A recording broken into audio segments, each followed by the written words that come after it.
Hello, কেমন আছো সবাই? আমি তো খুব ভালো আছি। তাই সকালটা শুরু হলো আমিষ ঘুগনি দিয়ে।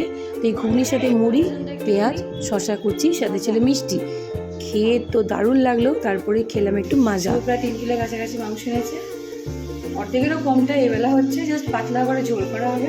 আর ওবেলাটা বাদবাকিটা কষা কষা করে খিচুড়ি করা হবে।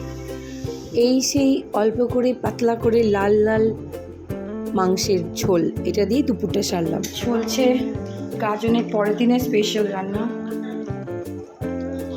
ওবেলা হয়েছে মাটনের লাল পাতলা ঝোল, আর এবেলা কষা। আর আমি ভেবেইছি আজকে কষাই করবো, একদম ঝাল ঝাল লাল লাল কষা।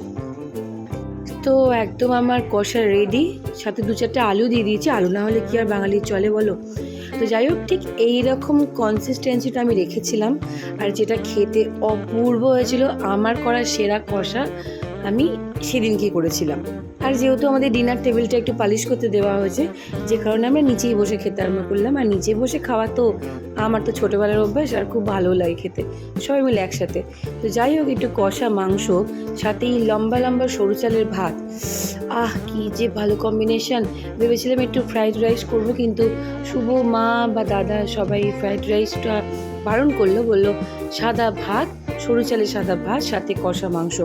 আর সত্যি আমার এটা এডিট করতে গিয়েই না আমার জাস্ট মুখে জল চলে আসছে, এত ভালো হয়েছিল খেতে। যথারীতি সবারই খুব খুব খুব ভালো লেগেছিলো, সবাই খুব প্রশংসাও করছিল।